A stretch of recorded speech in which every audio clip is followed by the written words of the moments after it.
अब हम स्टार्ट करते हैं, ठीक है बच्चों। देखो आपका जो टेस्ट था और हमने आपको वॉइस मैसेज भी डाले थे व्हाट्सएप ग्रुप के अंदर कि हमारे जो क्लास में हम आपको पढ़ाते हैं नेट की जो कनेक्शन की जो प्रॉब्लम थी उसकी वजह से हम 80 to 85%, 95% ही डिलीवर कर पा रहा था, लेकिन आज हम कंप्लीट करेंगे, ठीक है ना, क्योंकि हमारी ये क्लास है। तो आज आधी क्लास में हम क्या करेंगे, इस टॉपिक को, जो भी हमारे टॉपिक्स रह गए थे उनको क्लियर कर देंगे, ठीक है ना। तो आज हम हेडिंग बनाएंगे some important point of digestive system, ठीक है ना। तो आज हम बच्चों केवल कुछ इंपॉर्टेंट पॉइंट ही कवर करेंगे। तो पहला पॉइंट हमारा है बकल कैविटी से। चलिए शुरू करते हैं। आज हम कुछ इंपॉर्टेंट पॉइंट्स को ही लेकर के चलेंगे।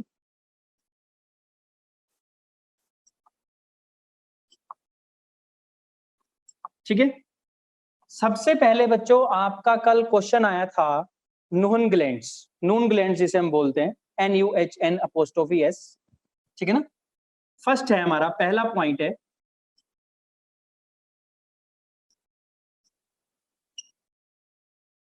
ठीक है, आप लिखेंगे इसके बारे में मेरे साथ साथ। ये ग्लैंड क्या होती है, क्वेश्चन का आंसर है this gland is present in tongue, ठीक है ना। सिंपल, अगर मैं क्वेश्चन की बात करूं तो क्या आपको वीडियो क्लियर आ रही है बच्चों, सीधी आ रही है, ठीक है। ये वर्ड्स उल्टे तो नहीं दिखाई दे रहे, चलो क्लियर है ना, चलो ठीक है। चलिए, तो सबसे पहला पॉइंट है बच्चों हमारा कि इसका आंसर क्या है, प्रेजेंट इन टंग। कहां है, कहां होती है, ठीक है। लेकिन इसके बारे में अब आगे लिखेंगे आप, लिखो दीज आर अबंडेंट, मेरे साथ साथ लिखेंगे these are abundant along the lateral border of tongue. These are abundant along the lateral border of tongue and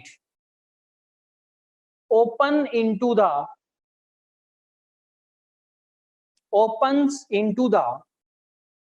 crypts of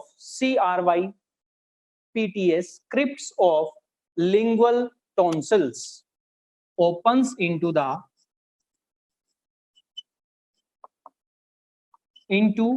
crypts of crypts of lingual tonsils। पढ़े थे ना हमने lingual tonsils, ठीक है बच्चों। टॉन्सिल क्या थे, हमारे लिम्फोइड ऑर्गन थे, क्लियर, ठीक है। तो ये टंग के सर कहां ओपन होती है, क्रिप्ट्स ऑफ लिंगुअल टॉन्सिल में ओपन होती है, ठीक है। उसके बाद नेक्स्ट पॉइंट जो बच्चों हमारा था वो था पल्प कैविटी। क्वेश्चन में भी आया था pulp cavity is lined by, ठीक है ना। तो क्या होता है,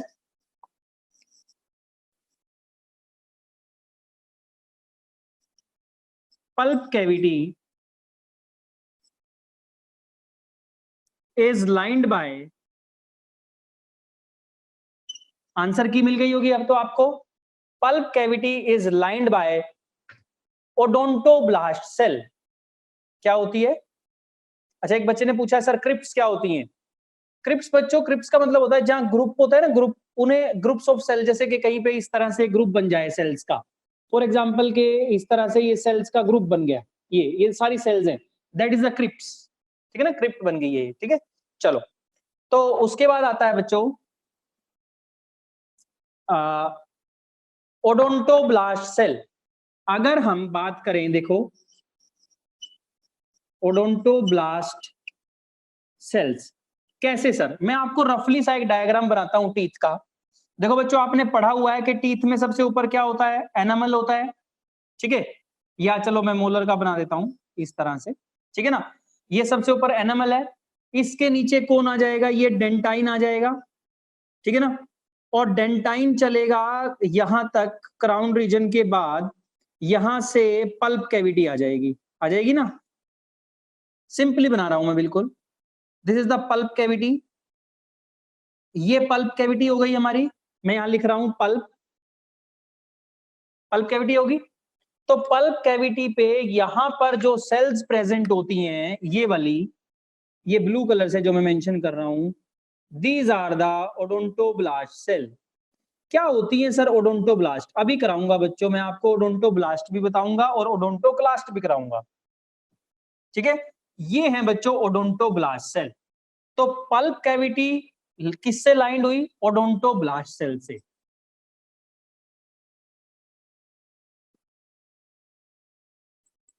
ठीक है बच्चों, ओडोंटोब्लास्ट सेल, ठीक है। चलिए, फिर उसके बाद बारी आती है, आपका क्वेश्चन था cell with secrete tooth enamel, ठीक है। चलिए उसका पॉइंट लिखते हैं हम। Tooth enamel is secreted by amyloblast cell. Number 3, enamel is secreted by amyloblast cell. AMELOBLAST, amyloblast cell, ठीक है। क्लियर हो गया बच्चों? उसके बाद आप हेडिंग बनाएंगे टाइप्स ऑफ टीथ। उसके बाद आप हेडिंग बनाएंगे number 1 types of teeth. Clear? तो टाइप्स ऑफ टीथ में हम मेंशन करेंगे बच्चों, सबसे पहले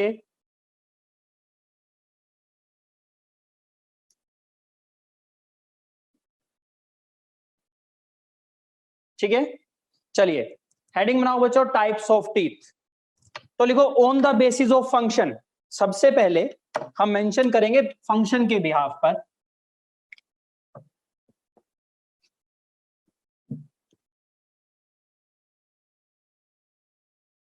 टाइप्स ऑफ टीथ, ठीक है।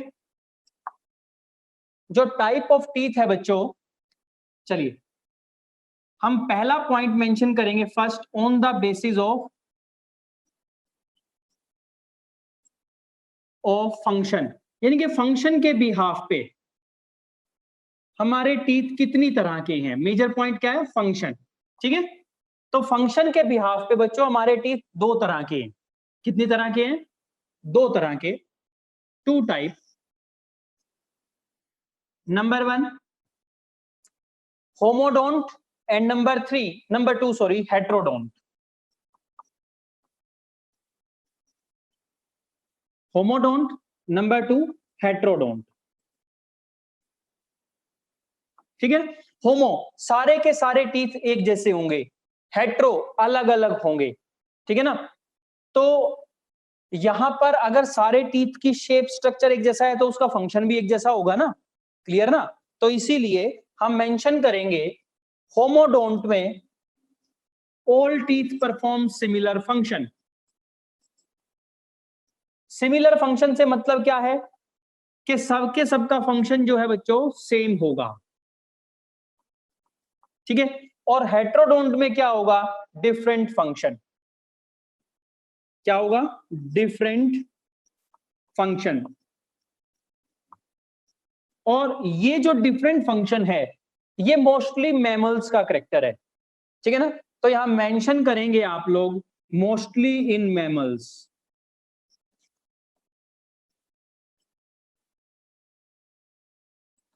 मोस्टली इन मैमल्स, ठीक है बच्चों।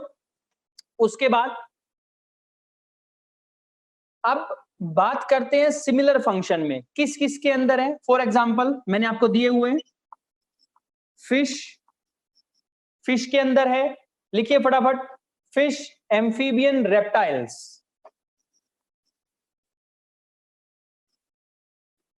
एम्फीबियंस, रेप्टाइल्स, और कुछ मैमल्स के अंदर भी है, मैमल्स के अंदर भी है, सम मैमल्स,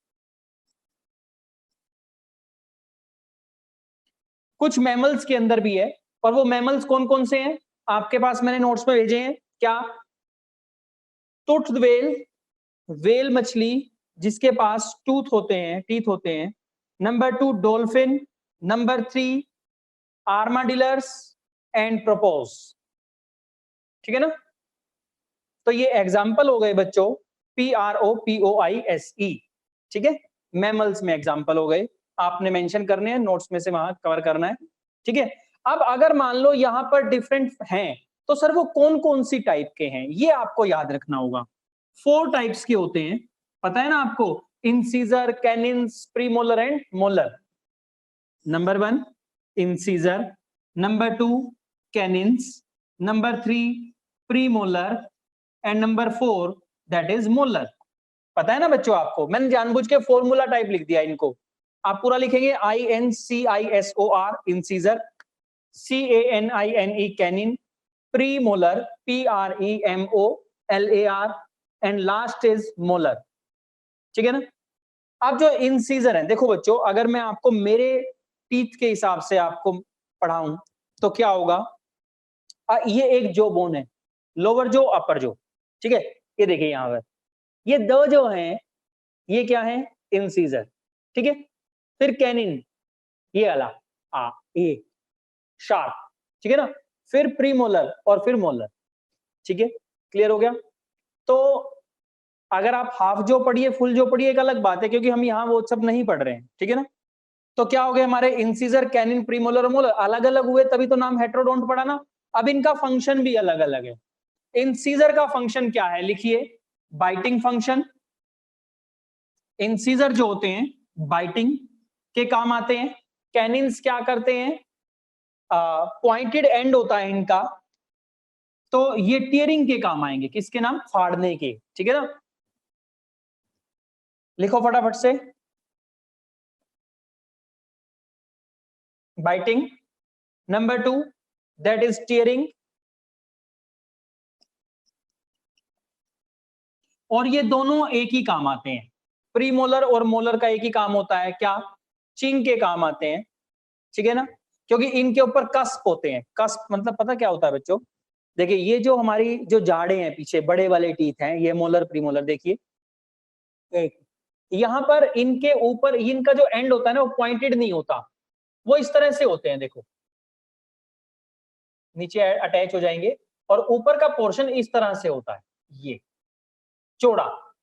ठीक है ना? तो इसे बोलते हैं क्या, कस्प। क्या बोलते हैं, कस्प, CUSP। ठीक है, तो फंक्शन पता चला आपको कि सर इन सब का फंक्शन क्या है, अलग अलग है। ठीक है, क्लियर? चलिए अब हम बात करते हैं नेक्स्ट। पहला हो गया on the basis of function, अब हम पढ़ेंगे on the basis of attachment with जो बोन। सेकंड बेसिस क्या रहेगा हमारा, अटैचमेंट विद जो bone. Number 2 on the basis of attachment with जो बोन। ठीक है, कि ये बोन के साथ किस तरह से अटैच होंगे। उसके लिए बच्चों, उसके लिए हमारे जो टीथ हैं वो कितनी तरह के हैं, 3 तरह के, थिकोडोंट, एक्रोडोंट एंड प्लूरोडोंट। कितनी तरह के हैं, 3 तरह के, तो 3 एरो निकालेंगे हम, थिकोडोंट, एक्रोडोंट एंड प्लूरोडोंट। देखो ये बेस हुआ हमारा, ठीक है ना, डिवाइडेंस का, थिकोडोंट, नंबर 2 एक्रोडोंट एंड नंबर 3 तीसरी टाइप जो हमारी है दैट इज प्लूरोडोंट।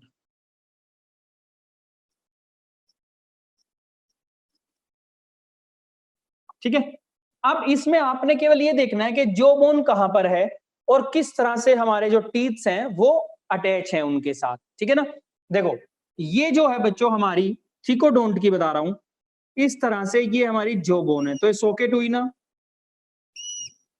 ये लो।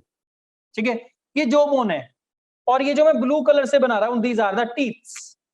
अब यहां पर ये टीथ्स इस तरह से प्रेजेंट है। तो ये प्रॉपर्टी क्या हुई, दैट इज अ थिकोडोंट। क्या प्रॉपर्टी हुई, थिकोडोंट, ठीक है ना। इसमें आप लिखेंगे root of teeth are embedded in bony socket. Bone ने ये सॉकेट बनाई है और टूथ जो हमारे टीथ्स हैं इनकी जो रूट्स हैं वो सीधी किसके अंदर चली गई, बोनी सॉकेट्स के अंदर चली गई, ठीक है ना। For example mammals and crocodile. क्या एग्जाम्पल बनेगा, मैमल्स एंड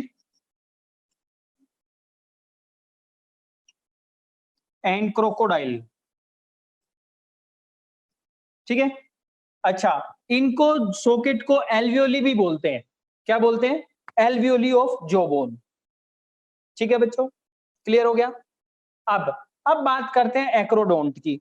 देखो एक्रोडोंट में क्या होता है, ये जॉबोन है, ठीक है।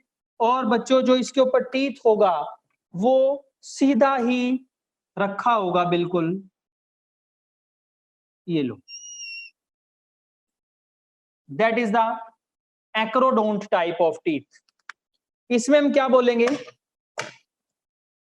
सॉकेट से अटैच नहीं होगा, टीथ जो है डायरेक्टली सरफेस से अटैच होगा। किसके, जो टीथ है हमारा वो डायरेक्टली सरफेस से अटैच होगा, किसके,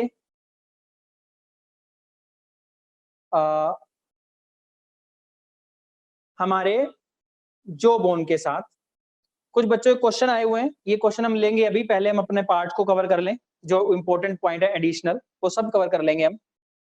तो ये जो है इसमें आप लिखेंगे straightly, in this type teeth are attached only on the surface of jawbone, only on the surface of jawbone, सीधा ही, ठीक है ना। For example frog, fishes, reptiles, किसके अंदर है, फ्रॉग, फिशेज, रेप्टाइल्स, ठीक है बच्चों। तीसरा है हमारा प्लूरोडोंट। प्लूरोडोंट में पता क्या होता है, लेटरली अटैच होते हैं। लेटरली अटैच किस तरह से शो करते हैं हम लोग, देखो ये जो बोन है हमारी, ये इस तरह से ऐसे, this is the jaw bone, ठीक है। और जो हमारा टीथ होगा वो इस तरह से अटैच होगा,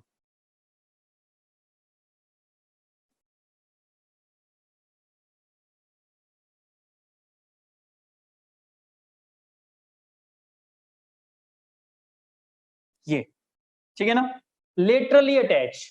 तो यहां से अटैचमेंट हुई ना, तो लिखो इसके बारे में, teeths are laterally attach with jaw bone. For example snakes, किसके अंदर है, स्नेक्स के अंदर teeths are laterally attach with jaw bone, ठीक है। बच्चों सारे मैसेज में अपने डाउट डाल दो जो भी है, ठीक है। अभी हम आधा लेक्चर कवर करके और इसके बाद आपके सभी डाउट लेंगे, टाइम बचेगा तो आगे मूव करेंगे, वरना आगे का टॉपिक हम कल करेंगे, ठीक है ना।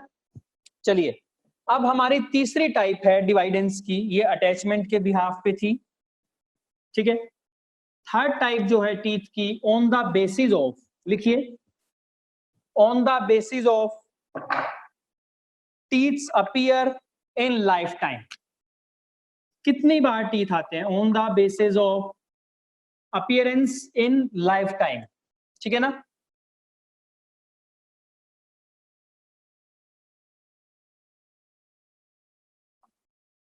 ठीक है बच्चों, तो उसके बिहाफ पे कितनी तरह के हैं, देखो, मोनोफाइडोंट, डाइफाइडोंट एंड पॉलीफाइडोंट। मोनो, PHYODONT, मोनो के बाद डाइफाइडोंट,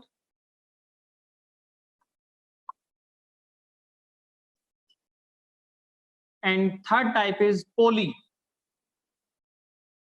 ठीक है। देखो, अब मोनो जिनके टीथ एक ही बार आएंगे, डाई जिनके टीथ दो बार आएंगे, पोली जिनके टीथ ज्यादा बार आएंगे। मोनो माने 1, डाई माने 2, पोली माने ज्यादा, ठीक है ना। चलिए, अब मैं क्या कहूंगा, only one set of teeth are appear during the life time, only 2 sets and many sets, ठीक है ना। तो इसमें कौन कौन होगा, फॉर एग्जाम्पल जिनके एक ही बार आते हैं वो कौन है, हमारे पास टूथ वेल है, ठीक है। सेकंड कौन है बच्चों, हमारे पास डॉल्फिन और आर्माडिलर्स, डॉल्फिन्स आर्माडिलर, ठीक है, क्लियर हो गया। और डाइफाइडोंट में बच्चों हमारा ह्यूमन का बहुत अच्छा एग्जांपल है, जिसमें दो टाइप के टीथ आते हैं, मिल्क टीथ और परमानेंट टीथ, ये मैं आपको पढ़ा चुका हूं, मिल्क और परमानेंट, ठीक है। मिल्क टीथ कौन से होते हैं, नंबर में 20 होते हैं, टेम्पररी टीथ होते हैं, डेसिडुअस टीथ इन्हें बोलते हैं। और परमानेंट वो होते हैं जो क्या होते हैं, नंबर में 32 होते हैं, और क्या होते हैं, नॉन डेसिडुअस टीथ होते हैं। इनमें मेजर डिफरेंस ये है कि अगर कोई पूछ ले, मिल्क टीथ कभी भी थिकोडोंट नहीं होते। थिकोडोंट कौन थे, जिनकी रूट्स जो हैं बच्चे, डिफरेंस आ जाएगा, मिल्क की टीथ की रूट्स, क्योंकि मैं करा चुका हूं मिल्क टीथ और परमानेंट टीथ आपको, इसलिए मैंने लिख करके छोड़ दिया। मिल्क टीथ जो हैं इनकी रूट कभी भी सॉकेट में अटैच नहीं होती। कोई पूछ ले what is the difference between our milk teeth and permanent teeth, तो आप अपने स्कूल में पूछेंगे तो कोई कहेगा कि एनामिल बड़ा होता है, ये वो, कुछ फर्क नहीं होता बच्चों। एक ही फर्क होता है कि मिल्क टीथ जो है उसकी रूट्स जो हैं कभी भी सॉकेट में अंदर अटैच नहीं होती, एम्बेडेड नहीं होती। और जो हमारा परमानेंट टीथ होता है उसकी रूट्स जो है वो नीचे चली जाती है, ठीक है। पोलीफायोडोंट, पोलीफायोडोंट तीसरी टाइप, जिसमें मेनी सेट्स ऑफ टीथ आते हैं। For example fishes, crocodile, amphibians, reptiles, fishes, amphibians, reptiles,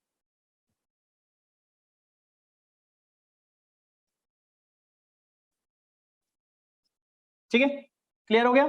तो ये हो गए बच्चों पोलीफायोडोंट, समझ आ रहा है सभी को। अब बच्चों आप क्या करेंगे, एक लास्ट टाइप में आपको लिखवा रहा हूं, जिसमें डायग्राम बनाने आपको पड़ेंगे, फोर्थ टाइप। और उसके बाद कुछ मैं 5-6 पॉइंट आपको लिखवाऊंगा, इंपॉर्टेंट पॉइंट्स, जो क्वेश्चन नीट के लेवल पॉइंट ऑफ व्यू से बहुत इंपॉर्टेंट है। तो तीसरी टाइप हमारी है बच्चों, fourth type sorry, on the basis of shape of cusp of molar teeth. Molar कौन है, जिसे हम जाड़ बोलते हैं, ठीक है ना। अभी कुछ बच्चे बोल रहे थे सर विजडम मोलर के बारे में बता दो, अभी बताएंगे बच्चों, सबके बारे में बताएंगे, ठीक है। On the basis of, fourth type है, on the basis of shape of cusp of molar, जो जाड़ है उसके ऊपर की शेप कैसी है, उसके बिहाफ पे बच्चों हमारे 4 टाइप के टीथ होते हैं। नंबर 1 सकोडोंट, चलिए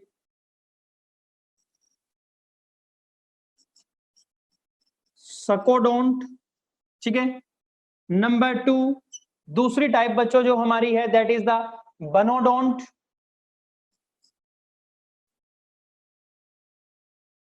ठीक है। थर्ड टाइप जो बच्चों है हमारी दैट इज द लोफोडोंट, LOPHO, लोफोडोंट। और फोर्थ टाइप जो है बच्चों हमारी लास्ट टाइप है इसकी, वो है सेलेनोडोंट, SELENO। सर ये चेंज क्यों आया बताइए, पहले तो ये बताइए, ये सबके अंदर अगर मोलर प्रेजेंट है तो मोलर की शेप क्यों चेंज हुई। कस्प, चलिए एक बच्चे ने पूछा है कस्प क्या होता है। अभी भी मैंने बताया था कि जो हमारी जाड़ है, जो हमारी मोलर्स हैं, उसके ऊपर की शेप कैसी है उसे कस्प बोलते हैं। जैसे कि फॉर एग्जांपल कि अगर मान लीजिए ये हमारी मोलर है, तो ये ऊपर से ऐसी ऐसी है, ठीक है ना, ये इस तरह से चौड़ी सी दिखाई देती है, इसे कस्प बोलते हैं। इस कस्प की शेप कैसी है, ठीक है ना, क्लियर हो गया बच्चों। तो इसे कस्प बोलते हैं, ये जो पोर्शन है दैट इज कस्प, ठीक है। ये जाड़ में ठीक है, दैट इज कस्प। चलिए, तो उसके बाद बच्चों हम बात करते हैं सर ये कस्प चेंज क्यों हुई, जो मेजर पॉइंट है जो आपको पूछने का क्वेश्चन बनता है। देखो बच्चों हर ऑर्गेनिज्म की जो फीडिंग हैबिट है वो अलग अलग है, हर कोई अलग अलग चीजें खाता है। जैसे कि अब कार्निवोर्स हैं, वो मीट को काट करके खाते हैं, काट काट करके, नोच नोच करके खाते हैं। लेकिन अब जो हमारे हार्बीवोर्स हैं वो घास फूस को चबा चबा कर खाते हैं, और हमारा जो फूड है, हाँ वो भी आएगा बच्चों, बिल्कुल बिल्कुल आपने कहा कार्निजल टीथ, वो भी आएगा, आएगा अभी, सही कह रहे हैं। तो उसके बाद वो टीथ है बच्चों, हम बात कर रहे हैं मोलर की, ठीक है ना, वो भी बताऊंगा मैं क्या होते हैं। लेकिन अब हम हैं, हम खाना खाते हैं, हम रोटी खाते हैं, सॉफ्ट होती है, तो हमें इतने ज्यादा शार्प एजेस की जरूरत नहीं होती, ठीक है ना। तो इसीलिए अकॉर्डिंग टू अवर हैबिट हमारी बॉडी के अंदर चेंजेस आते चले जाते हैं, एवोल्यूशन इसी को बोलते हैं, ठीक है ना। तो देखो मैं वैसे आपको सिंपली बता रहा हूं, मैंने अपने नोट्स भी दिए हैं आप लोगों को अभी, ये देखो, ये एक मोलर है, ठीक है ना। लेकिन इसका जो मेजर पॉइंट है बच्चों वो क्या है कि जो इसका कस्प है ना उसके ऊपर शार्प एजेस हैं, कि जैसे इसे ना बहुत नुकीली चीजें चाहिए। क्यों चाहिए? क्योंकि इसके जो खाने की हैबिट है ना वो क्या है, वो मीट है, इसे उसे काट काट करके खाना है, ठीक है ना। बात हो रही है टीथ की, बात नहीं हो रही यहाँ पे हम बेसिकली मोलर की बात करें, क्योंकि सभी के सभी तो एक जैसे नहीं होते ना, अभी मैं बताऊंगा, वो भी कार्नेजिल भी आपको बताऊंगा। तो यहाँ मोलर की बात हो रही है। अब इसको क्या करना है कि जो ऑर्गेनिज्म को बाइट करेंगे, जो पीस इनके पास है वो हार्ड फूड है, उसको चबा चबा, उसको मतलब बिल्कुल हार्ड चीज को क्रश करना है, तो इसलिए इनके ऊपर क्या होते हैं, शार्प एजेस होते हैं, ठीक है ना। तो इस पे आप लिखेंगे cusp with pointed sharp margins, जिसमें ये जो हैं पॉइंटेड शार्प मार्जिन्स हैं, ये वाले, ठीक है ना, ये वाले cusp with pointed sharp margins. और इनकी जरूरत किसको है, इनकी है प्रीडेटर मैमल्स को, लायन और टाइगर एक्सेट्रा। लायन और टाइगर में क्या करना है बच्चों, ठीक है, क्लियर हो गया।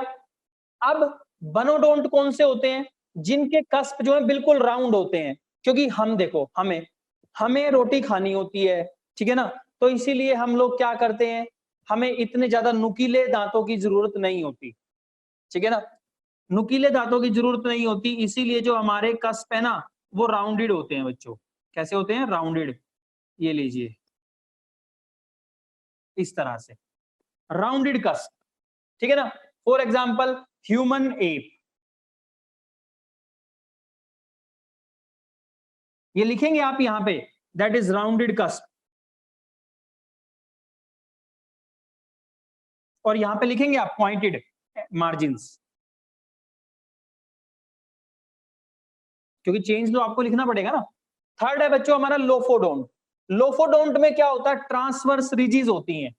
क्यों होती है, एलिफेंट रैबिट के अंदर होती हैं, ये लीजिए बच्चों, यहां पर क्या होती हैं, ये ट्रांसवर्स रिजीज होती हैं इस तरह से, ठीक है ना, ताकि वो थोड़ा सा क्रश कर सके, ठीक है ना। ये किसके अंदर होती है, इसमें लिखेंगे आप कस्प विद ट्रांसवर्स रिजिज, ठीक है ना। किसमें होती है, एलिफेंट एंड रैबिट, ठीक है, एलिफेंट एंड रैबिट, ठीक है बच्चों।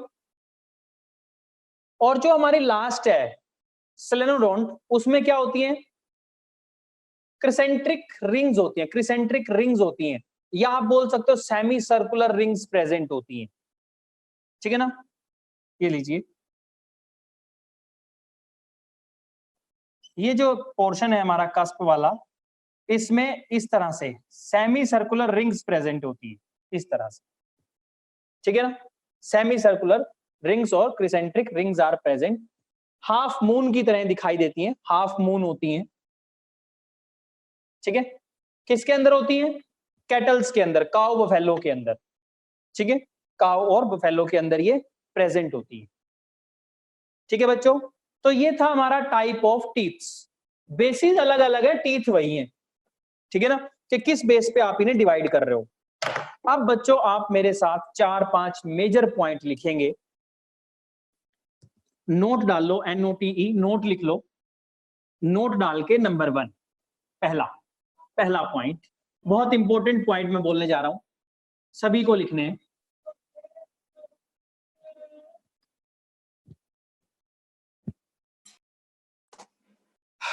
चलिए, तो पहला पॉइंट है हमारा number 1, teeth forming cell. Mention करो नंबर 1, टीथ फॉर्मिंग सेल। बताएगा कोई?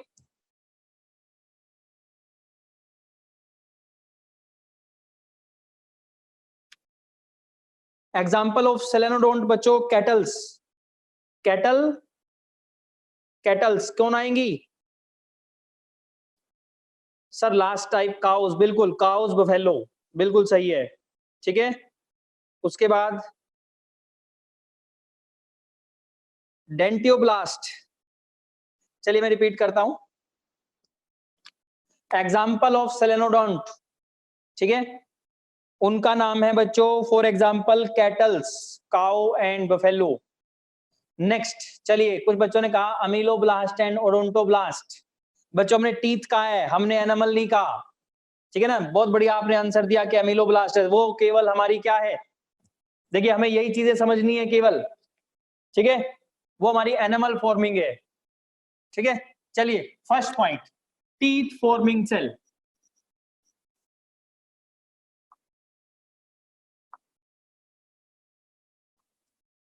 कौन सी है हमारी टीथ फॉर्मिंग सेल?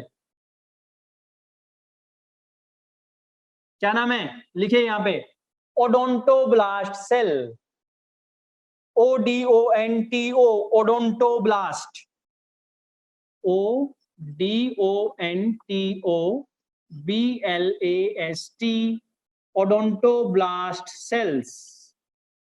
ठीक है, these are the teeth forming cell. और सबसे बढ़िया बात पता क्या है बच्चों, आपको इसे मेंशन करना है, क्या? Inactive in old as. बहुत अच्छा पॉइंट है कि ये इनएक्टिव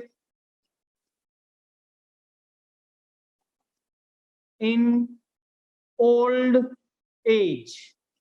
ओल्ड एज में ये इनएक्टिव हो जाती हैं, इसीलिए बुजुर्गों के अंदर टीथ की फॉर्म में, टीथ को जो मेंटेन करके रखने वाली सेल्स हैं वो नहीं होती। ठीक है, क्लियर हो गया? That are the inactive in old age. Clear है बच्चों? टीथ फॉर्मिंग सेल है ओडोंटोब्लास्ट सेल, और वो इनएक्टिव हो जाती हैं ओल्ड एज के अंदर। ठीक है, सेकंड जो बच्चों हमारा पॉइंट है, क्या पॉइंट आया है सर? ओडोंटोब्लास्ट में कस, चलिए अभी वो दोबारा चला गया, कोई बात नहीं बच्चों, मुझे फोन के पीछे जाना पड़ रहा है बार बार। मैं एंड में, आप डालते जाइए, एंड में मैं आपके सारे के सारे चैट बॉक्स खोल करके सारे डाउट कंसीडर कर लूंगा। ठीक है, आप डालते जाइए। सेकंड पॉइंट जो है बच्चों हमारा, that is the teeth eating cells. Number 2, teeth eating cell. कौन सी है बच्चों? टीथ ईटिंग सेल्स होती है हमारी, कौन सी? ओडोंटोक्लास्ट सेल्स, ODONTOCLA। टस्कोफेलिफेंट आएगा बच्चे, अभी टस्कोफेलिफेंट भी आएगा, क्योंकि हम डेंटल फॉर्मूला करेंगे अभी। टीथ ईटिंग सेल कौन है? ओडोंटोक्लास्ट, ODONTOCLASTS, ओडोंटोक्लास्ट सेल्स। ठीक है, ओडोंटोक्लास्ट। ठीक है बच्चों, जो बोन हमारी हड्डियों को बढ़ने से रोकती है ना, वो भी होती है ओस्टियोक्लास्ट। ओस्टियो वर्ड यूज होता है बोन के लिए, ओडोंटो वर्ड यूज हो रहा है टीथ के लिए, तो क्लास्ट होती है फैगोसिटिक सेल। ठीक है ना, क्लियर? तो यानी कि टीथ ईटिंग सेल है ओडोंटोक्लास्ट सेल।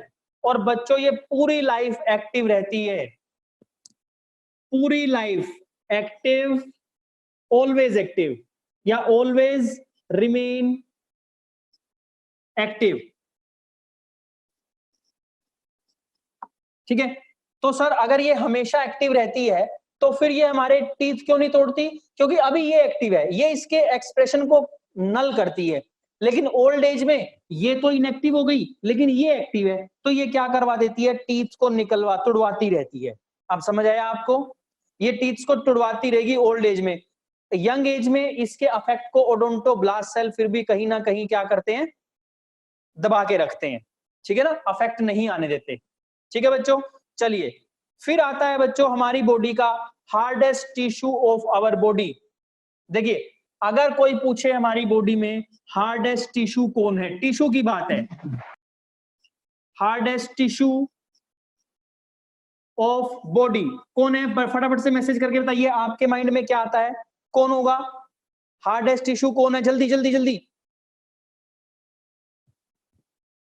आपने देखो एनिमल लिख दिया, बिल्कुल, दूसरे ने भी, हिमांशु एनिमल, सान्विक जो एनिमल। बच्चों मैंने टिश्यू कहा है, यही कंफ्यूजिंग पॉइंट है आप लोगों के केवल, ठीक है ना। हार्डेस्ट टिश्यू कहा है, टिश्यू होता है लाइव, ठीक है ना, दैट इज डेंटाइन। क्या है सर, छोटी क्लास से तो हम क्या पढ़ते आए हैं, हम एनिमल पढ़ते आए हैं, नहीं, अभी देखना, hardest tissue of our body that is dentine, but hardest substance in our body, क्योंकि वो नॉन लिविंग है बच्चों, ठीक है ना।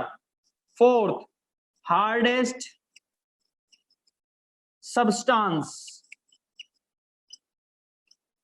substance in our body, that is animal। अब क्लियर, ठीक है। और अगर कोई आपकी बॉडी में हार्डेस्ट पार्ट पूछ ले और हार्डेस्ट ऑर्गन पूछ ले तो वो है बोन। क्या है, बोन, ठीक है। एनिमल समझ आया बच्चों अब आपको। अच्छा, एनिमल किसका बना होता है, कैल्शियम और फॉस्फेट का बना होता है। किसका बना होता है, कैल्शियम और फॉस्फेट का। लेकिन एक पॉइंट और नोट करिए बच्चों, लिखिए इसमें, animal is made by calcium and phosphate. और उसके साथ एक पॉइंट और मेंशन करिए बढ़िया सा, क्या करेंगे कि जो हमारे टीथ्स के अंदर क्या होता है, एन एलिमेंट, एक एलिमेंट है that hardens the animal, animal को और हार्ड बना देता है। वो क्या है बच्चों, फ्लोरीन। क्या है, फ्लोरीन। टीथ किसका बना हुआ है, कैल्शियम का और फॉस्फेट का। किस फॉर्म में, कैल्शियम फॉस्फेट, कैल्शियम कार्बोनेट। लिखिए, कैल्शियम फॉस्फेट, कैल्शियम कार्बोनेट। बच्चों आपने एक काम किया करो, जब भी ऑप्शनल क्वेश्चन आता है आपके पास, जैसे कि आपके नीट के पेपर की तैयारी चल रही है, कल भी आया था, उसमें ना आप अपने आप को ना इस तरह से प्रिपेयर किया करो कि आपको ये सोचना है कि जो 4 ऑप्शन दिए हुए हैं ना आपको, उनमें से सबसे अप्रोप्रिएट कौन है। फॉर एग्जाम्पल हो सकता है कि बताओ एनिमल किसका बना होता है, और उसमें दिया हो कैल्शियम एंड फॉस्फेट, और उसमें दिया ही ना हो कैल्शियम फॉस्फेट और कैल्शियम कार्बोनेट, तो आंसर क्या बनेगा, कैल्शियम फॉस्फेट बन गया। लेकिन अगर उसमें ये 2 टाइप भी दी हो, कैल्शियम फॉस्फेट और कैल्शियम कार्बोनेट, ठीक है ना, तो हमारा नाम क्या, हमारा आंसर क्या बन जाएगा, ये वाला आंसर बन जाएगा। यानी कि बच्चों आपको एक बात ध्यान रखनी है कि हमेशा ऑप्शन की रिस्पेक्ट करनी है, ऑप्शन क्या दिए हुए हैं, ठीक है। कई बार हमारे माइंड में रहता है, जैसे टीथ, कल एक टीथ आया था कि हमारे कार्निवोर्स के टीथ कैसे होते हैं, तो उसका आंसर आना चाहिए ऑल ऑफ दीज। क्यों, क्योंकि अभी मैं बताऊंगा।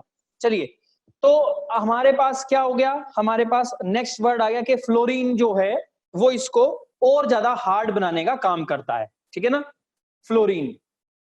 ठीक है बच्चों, तो 4th पॉइंट हुआ। नेक्स्ट पॉइंट, डेंटाइन की फॉर्मेशन कौन करता है, अभी आपका क्वेश्चन भी था। Dentine is formed by, dentine is formed by, कौन बनाता है इसको, लिखो बच्चों, odontoblast cell, ODONTOBLASTS, odontoblast cell. और सबसे बड़ी बात पता है क्या है बच्चों, जो और चीज इसको ऐड कर, इसमें आपने ऐड करनी है ओडोंटोब्लास्ट के साथ। देखो मैंने आपको ना एक बार 3 जर्म लेयर बताई थी, कौन कौन सी, एक्टोडर्म, मेसोडर्म और एंडोडर्म। देखो जब मैं सबसे पहले फर्टिलाइजेशन के बाद जाइगोट बना था, या आप भी जाइगोट बने थे, उसके बाद हम एम्ब्रियो बने। एम्ब्रियो बनने से पहले हमारे अंदर सबसे पहले 3 जर्म लेयर आई थी, और वो 3 जर्म लेयर कौन है, एंडोडर्म, मेसोडर्म एंड एक्टोडर्म। ठीक है बच्चों, ये 3 जर्म लेयर जो हैं, यही तीनों क्या करती हैं, हमारी बॉडी के जितने भी ऑर्गन हैं वो सारे के सारे कहीं ना कहीं किसी ना किसी एक लेयर के बने हुए हैं। जैसे मैं आउटर स्किन की बात करूं तो एक्टोडर्मल इन ओरिजिन है। अगर मैं बात करूं एलिमेंट्री कैनाल की तो एंडोडर्मल से बनी हुई है, ठीक है ना। इस तरह सारे ऑर्गन ना किसी एक लेयर से बने हुए हैं, ठीक है ना। तो यानी कि उसे बोलते हैं ओरिजिन। अब स्किन का ओरिजिन क्या हुआ, एक्टोडर्मल हुआ ना।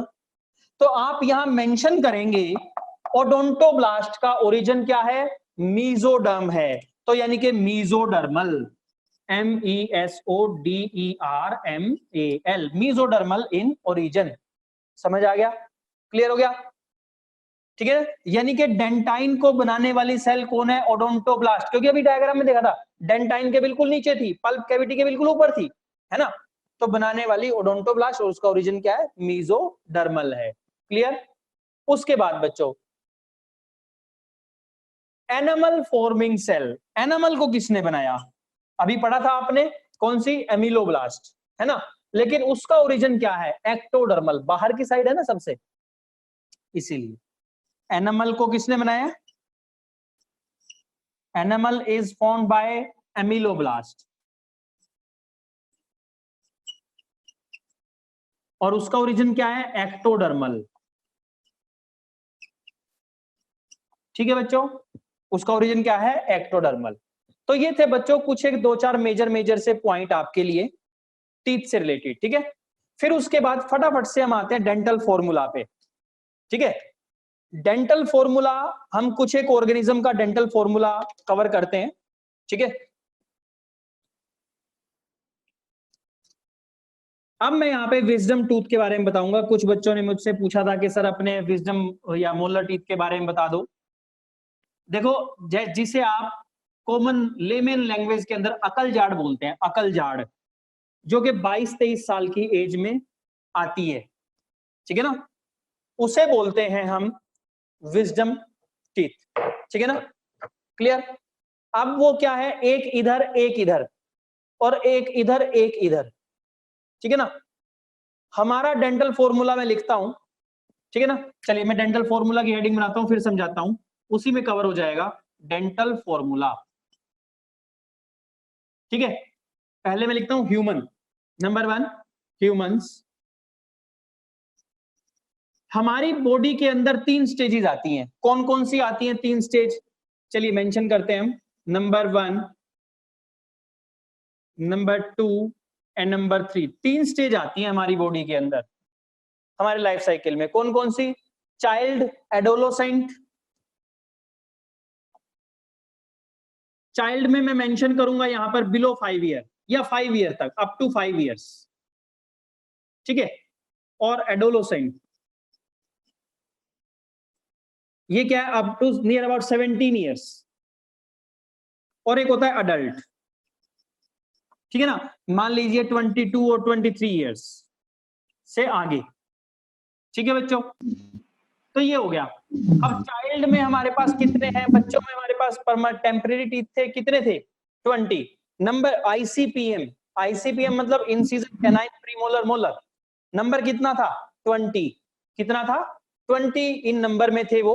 तो फॉर्मूला क्या बना, हाफ जो के हिसाब से, ठीक है ना, 2102 अपॉन में 2102 मल्टीप्लाइड बाय 2। ऐसा क्यों किया सर, मल्टीप्लाई क्यों किया, देखिए हाफ जो में इधर, ठीक है, अपॉन में हाफ जो में इधर, तो 2 इनके ऊपर हो गए, इसीलिए मल्टीप्लाई कर दिया, सही बात है ना। तो देखिए 2 1 3 और 2 5, 5 और 5 10, 10 को मल्टीप्लाई 2 इज इक्वल टू 20। अब रिजल्ट देखो क्या निकला। अभी पहले हम कवर करते हैं सारे को, फिर उसको कंपेयर करेंगे कि कौन सा प्रेजेंट, क्योंकि आप काफी कंफ्यूज थे इन क्वेश्चंस के अंदर। एडोलोसेंट के अंदर 21-22 अपॉन में 21-22 multiplied by 2 is equal to 28, ठीक है। और यहां क्या डिफरेंस आएगा, 21-23, इस तरीके से याद रखे जाते हैं बच्चों ये, 21-23 multiplied by 2 is equal to 32। अब सर चेंज क्या आया ये बताओ आप। अब आप ये देखो ना एब्सेंट कौन कौन है, देखो अगर अडल्ट की बात करें 21 सेम है ना सबके अंदर, यानी कि इंसीजर और कैनिन तो सब में कॉमन है, प्रेजेंट है। अब बात करते हैं प्रीमोलर की। बच्चे के अंदर सारे प्रीमोलर एब्सेंट है, तो मैं क्या लिखूंगा, ऑल प्रीमोलर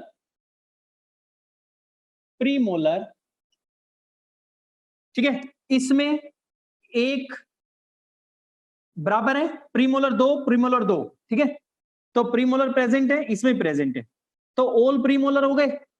और इसमें क्या हुआ, and third molar, and all premolar and third molar absent, ठीक है बच्चों। यानी कि बच्चों के अंदर सारे तो प्रीमोलर एब्सेंट है, और एक तीसरा, ये तीसरा यानी कि विजडम टीथ एब्सेंट है, सही है ना। लेकिन अगर बात करें एडोलोसेंट की, तो बाकी सब प्रेजेंट है, केवल एक विजडम टूथ जो है वो एब्सेंट है, ठीक है ना। तो मैं करूंगा ऑल लास्ट मोलर एब्सेंट,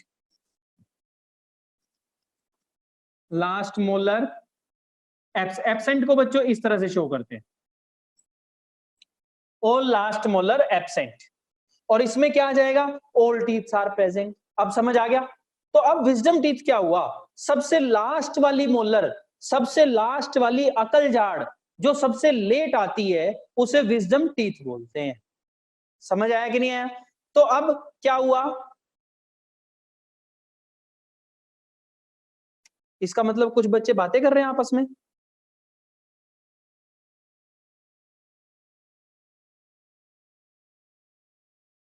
एक सेकेंड, मैं म्यूट कर देता हूं बच्चों।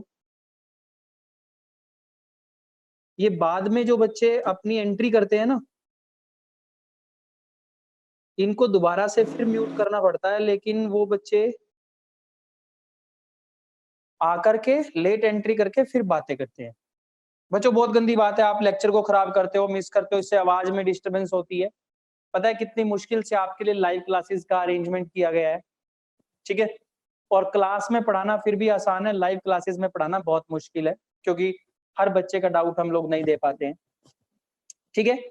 चलिए, तो ये बच्चों डेंटल फॉर्मूला हो गया ह्यूमन का। तो कंपैरिजन समझ आया आपको। अभी सब म्यूट हो गए, चेक करके बताओ, यस सर बोलो कोई, फटाफट से जल्दी, ताकि मैं आगे कंटिन्यू करूं। चलिए, ठीक है, ठीक है, ठीक है, ठीक है। चलिए, तो अब उसके बाद हम बात करते हैं, 2-3 डेंटल फॉर्मूला और करते हैं, ठीक है ना। अब लिखो dental formula of rabbit, dental formula of rabbit. Question आया था ना रैबिट से, ठीक है ना। रैबिट्स, रैबिट के अंदर बच्चों 28 टीथ होते हैं। कितने होते हैं, 28 टोटल टीथ, 28। किस तरह से, वही आईसीपीएम।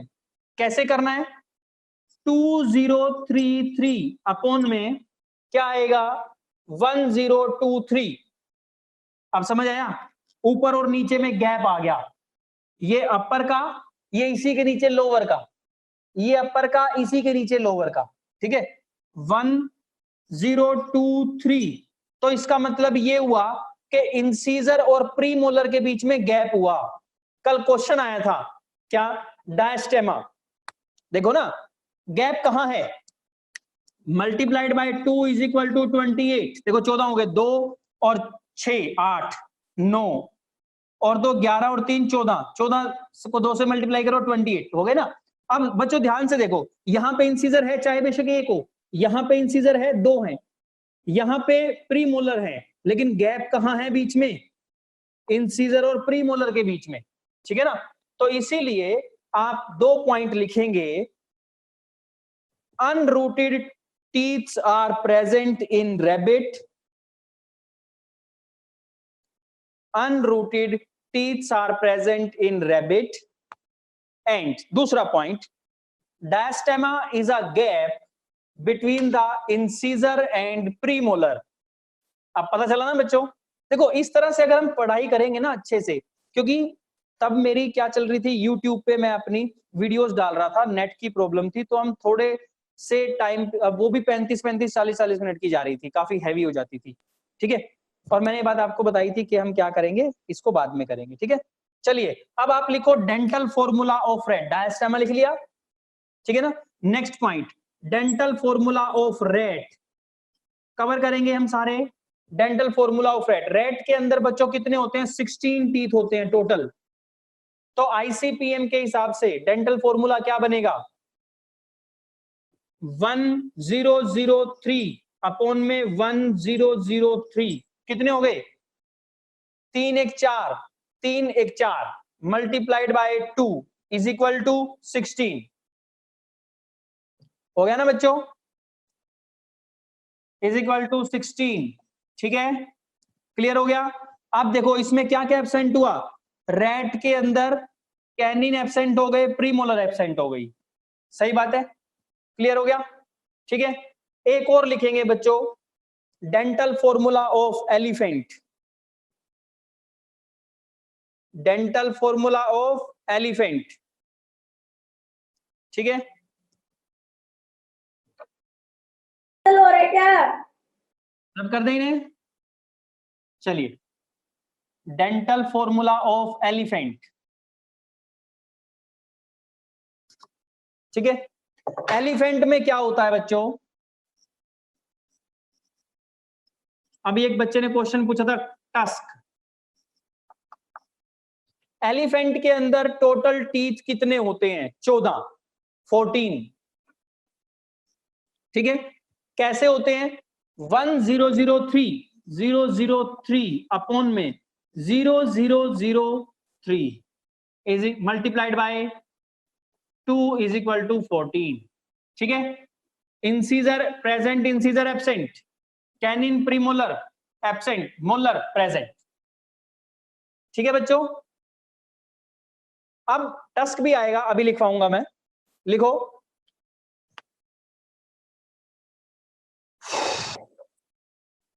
अब यहां नोट डालें, note the exposed teeth, bracket में करो टस्क, द एक्सपोज्ड टीथ जो बाहर दिखते हैं।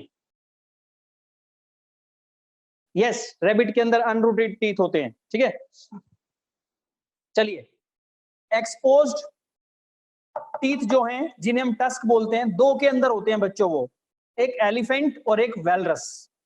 लिखो, exposed teeth are present in elephant and walrus. ठीक है ना? एलिफेंट में क्या होते हैं? वो मॉडिफाइड इंसीजर, और इंसीजर की बात करूं तो अपर इंसीजर, मॉडिफाइड अपर इंसीजर। मिला आंसर? ठीक है, और अगर मैं बात करूं वेलरस के अंदर जो टस्क होते हैं वो मॉडिफाइड कैनिन्स होते हैं, मॉडिफाइड कैनिन्स होते हैं। वैसे आप में एलिफेंट ही है, सिलेबस में तो ये भी नहीं है वैसे।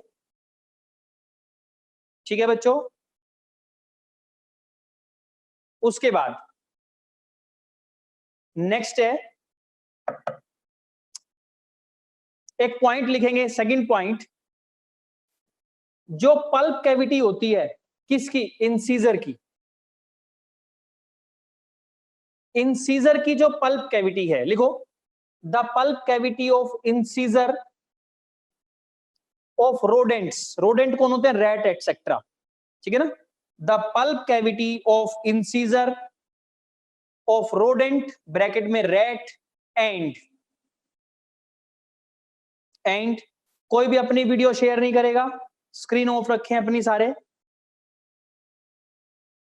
And elephant. The pulp cavity of incisor of rodent, rat and elephant are remain open throughout the life. Remain open, open का मतलब पता क्या होता है बच्चों? कि वो ना ग्रोथ करती रहती है। यानी कि रैबिट और एलिफेंट दो ऐसे ऑर्गेनिज्म हुए इस केस में कि जिनके टीथ जो है कॉन्टिन्यूअसली ग्रो करते रहते हैं थ्रू आउट द लाइफ। आपने सुना भी होगा कि रैबिट के टीथ जो है बार बार आते रहते हैं। पता क्या होता है? वही टीथ ऊपर से अपनी ग्रोथ करता ही रहता है, अपर पोर्शन से ग्रोथ करता ही रहेगा। क्यों करता रहेगा? क्योंकि जो उसकी पल्प कैविटी है वो ओपन, ओपन का मतलब खुली नहीं होती, ओपन का मतलब है ग्रोथ करवाती रहती है। ठीक है ना? इसीलिए वो जो टीथ्स हैं वो कॉन्टिन्यूअसली ग्रो करते रहते हैं। यानी कि रैबिट भी कौन हुआ? रैबिट के इंसीजर कौन हुए? पॉलीफाइडोंट हुए। और एलिफेंट के टीथ भी क्या हुए? पॉलीफाइडोंट हुए। बार बार वो आते रहेंगे। ठीक है ना? लेकिन अक्सर ये कहा जाता है कि एलिफेंट के टीथ जो है 6 टाइम आते हैं, तो बेसिकली 6 हुए तो पोली तो अपने आप हो गए, लेकिन इतने में उसकी एज पूरी हो जाती है, ठीक है ना, क्योंकि हर स्पीशीज का एक फिक्स लाइफ पीरियड होता है, लाइफ स्पैन होता है, ठीक है।